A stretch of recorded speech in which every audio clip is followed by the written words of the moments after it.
Hello mga kabibig! Welcome back sa ating bagong YouTube channel. Ito ang pinakamaingay ng YouTuber sa balat ng YouTube. Ako si Kabibig, maglebak-lebak na tongue with evidence. Ano ba itong bagong pasabog mga kabibig?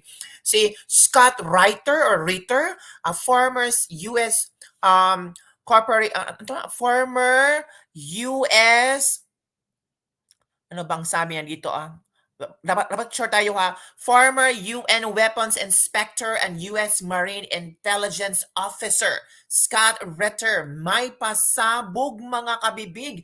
Isa itong Amerikano ha. May pasabog siya para sa ating lahat. Sabi niya, we don't like the Philippines. We are not your friends.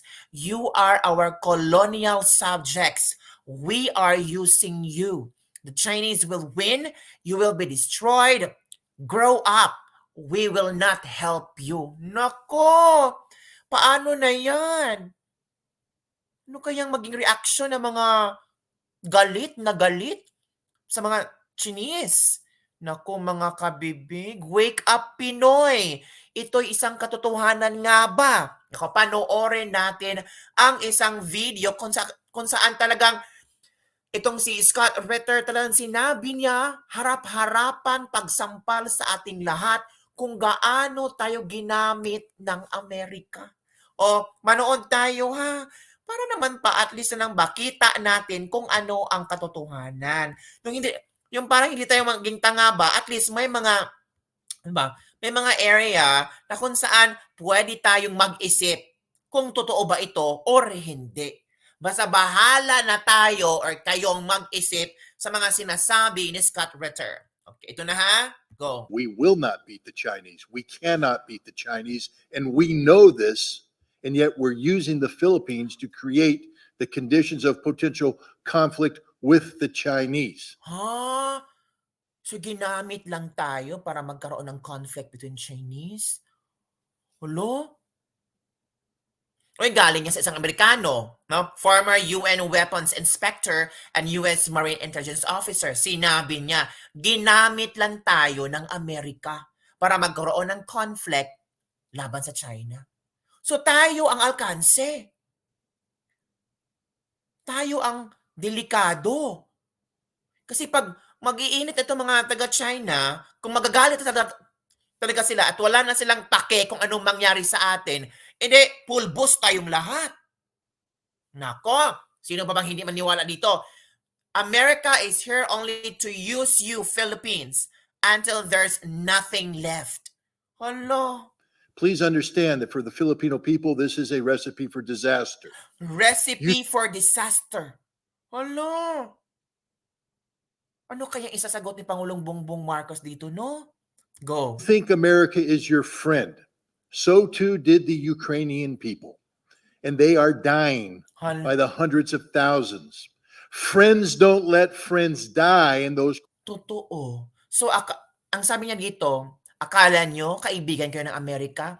Yun din ang paniniwala ng mga Ukrainian na kaibigan nila ang Amerika. Pero ano nangyari ngayon?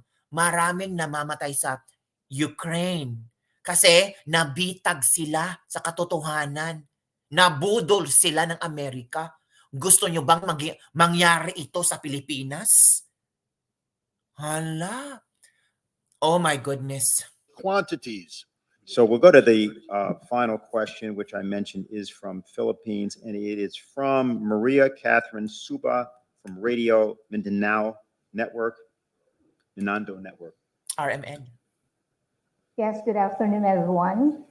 It's already 2:57 a.m. here in the Philippines. I am Maria Catherine Cruz Suba, a freelance broadcaster. I am a co-host of late Witch Valdez with Itas Valdez in Radio Mindanao Network DZXL, ang ating katipunan show. My question goes to Mr. Scott Ritter. As a former UN Weapons Inspector and US Marine Intelligence Officer, and actually to anyone else who wants to answer, a proxy war is being orchestrated in this part of the world, our country, the Philippines. Our country is actually being used by the US in its intent of war against China. And according to geopolitical analysts, the Philippines will be the next Ukraine. The Philippine President Ferdinand Marcos Jr. has allowed additional 9 EDCA sites, or more appropriately, 9 US military bases all over the country. The armed forces of the Philippines seem to be following orders from their US counterpart. Drumbeats of war is being heard almost every day. Xenophobia is being propagated on mainstream media. Almost every week, there's an incident of Chinese Coast Guard that water cannons a Philippine vessel at the South China Sea. Do you think a false flag operation can happen here as tensions are getting worse? What do you propose for this to stop? Thank you. Well, thank you very much for the question. Just so you know, I have a little bit of background in the Philippines. In 1986, I was deployed there as a platoon commander to reinforce the Subic garrison after the fall of the Marcos regime. There was concern about the New People's Army. So I have a warm spot in my heart for the Philippines. Let's build upon what Colonel Wilkerson had said earlier. The United States is incapable of fighting a sustained conflict against a peer-level force. The United States cannot fight and engage China and win. Of course. We will not beat the Chinese. We cannot beat the Chinese, and we know this, and yet we're using the Philippines to create the conditions of potential conflict with the Chinese. Oo. So alam pala ng Amerika na hindi nila kaya ang China. Alam ng Amerika na walang laban sila sa China. So ang ginawa nilang strategy ay nagiging pain tayo kapag sisiklab ang away ng China at Pilipinas. So tayo yung pangsalba nila. Tayo yung ginawang, tawag dito, pangpain. Naku, my gosh. Mga kabibig. Hala, ito na ba ang nangyayari sa Pilipinas? Kung posibleng mangyari ito, 'di ba mga kabibig? Proceed. Nako. Please understand that for the Filipino people, this is a recipe for disaster. La recipe for You think of- disaster, grabe. Recipe for disaster itong mga kabibig. O hindi ako naglibak-lebak without evidence. O eto may nagsalita. This is his opinion. His tawag dito observation. Recipe for disaster ito. So nakahanda ba tayo sa disaster? O mahilig lang tayo mag-comment sa social media. Ang galing-galing nating mag-comment sa social media. Ang dali lang mag-type sa social media. Pero magkaroon ng giyera, magagamit ba natin ang social media? Wala. Tayo mapaapektuhan. Because America, sabi ni Scott Ritter, America is here only to use you, Philippines, until there's nothing left. Do we need to wait na wala nang matira sa ating lahat? America is your friend. So too did the Ukrainian people. And they are dying by the Yes. hundreds of thousands. Friends don't let friends die in those quantities.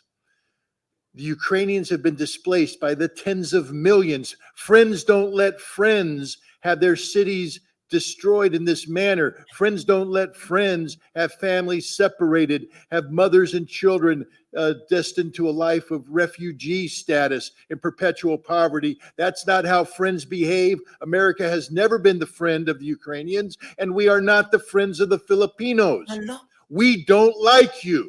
hala. If- We don't like you. We're not friends of the Philippines. Oh my God, ang sakit.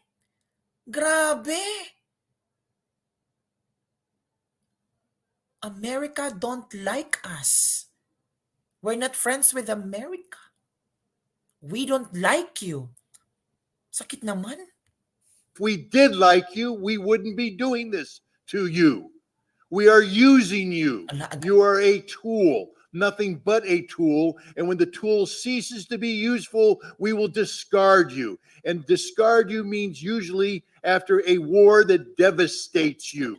We are using you to gain some sort of momentary leverage over the Chinese. We will fail. The Chinese will win and you will be destroyed. Oh my God. End of story. It's high time the Filipino people pressure their government to start sitting down and engaging the Chinese government responsibly. China is not your enemy. China is your neighbor. China is your friend. Totoo. China is our neighbor. China is our friend. Ang dami mga businessman sa Pilipinas, oy. Grabe. Ito, oh. Ito yung malaking sampal sa ating lahat. Tatawagin nyo na akong pro-China. Eh, bahala na maging pro-China. At least hindi ako mamatay sa gera. Kayo mga anti-China, ready na ba kayong matsugi? Talaga? China doesn't want war. And if you would engage China in diplomacy, and as we've all indicated here, America has long since lost the skill set necessary to carry out diplomacy, but the Philippine people can reignite this, to relearn it, to use this skill to prevent a war. Correct. But if you continue to behave as colonial subjects, and I know that's a sore subject in the Philippines, because you were the colonial subjects of America. We Correct. still view you as our colonial subjects. We don't like you. We don't care about you. Oh We my just gosh. want to use you. Grow up. Grow up and act responsibly. Take control of your own future. America is not here to help you. America is here only to use you until there's nothing left, and then we will discard you on the trash heap of history. My goodness. Oh, grabe yung mga pasabog. Ginamit lang tayo. I-disregard tayo after, if ever there's a possibility na magkaroon ng gera, para tayong trash. Ako mga kabibig. Sa mga taong hindi pa nagising sa katotohanan, sa mga taong himod puwet sa gobyerno, sa mga taong they believe na maging maayos pa ang Pilipinas o kung kontrahin natin ang China, kayo na ang humarap. Paano na to? Ano kaya ang magiging explanation nyo dito? So kalkalin nyo naman ang mga negative na buhay nitong si Scott Ritter. Sabihin nyo naman, against sa US, itong tao na ito ay mahilig sa fake news. Sabihin nyo naman, fake news ito. Hanggang yun na lang ba ang pwede yung pangbala sa binabato niyang katotohanan na pwedeng mangyari sa Pilipinas? Ang China, hindi kaaway natin. Neighbor natin ang China. 'Di ba? Kung meron talagang magandang foreign policy na i-push ng ating Pangulong Bongbong Marcos, there's a possibility na mas mag-grow ang ekonomiya ng Pilipinas sa tulong ng mga Chinese. Diba? Nako, nakakatakot naman. Na pwedeng sisiklab ang gera. Tapos tayo ay ginamit lang ng Amerika. Tool tayo para sa kanilang adhikain. Ano ba ang makukuha ng Amerika sa atin? Wala. Meron ba? Americans only think that we are just trash. Sabi dito, Walang makukuha ang Amerika sa atin, Ano ba ang pwede natin i-offer sa Amerika? EDCA sites? Tapos? Diba? My goodness, kailan ba tayo gigising, Alam nyo, sa panahon ni President Rodrigo Duterte, hindi ganito ka-active ang Americans. Grabe si Digong.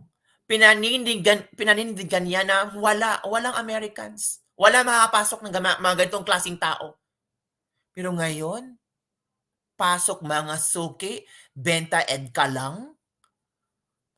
Mga kabibig, I don't know what will be my reaction sa mga pasabog na sinabi ni Scott Ritter. Ano kaya mangyayari, no? Tama kaya mga sinasabi ng ibang tao na tayo ang susunod sa Ukraine? Kasi ang Ukraine naniniwala na kaibigan nila ang Amerika.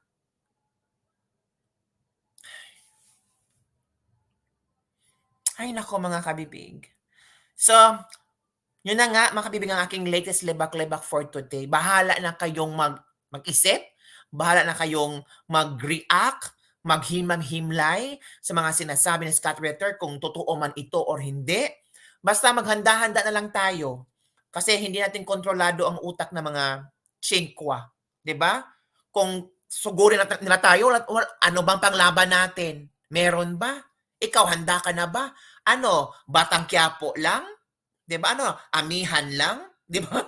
Mga ano lang, Sanggre-la ba tayo? Ano ba, mga wakwak, mga mamarangga lang ang laban natin, 'di ba? Ay naku. So don't forget to like, subscribe, and share this video. Ano ang yung reaction sa videong ito? Bye everyone. See you next time. Ay, nakatakot.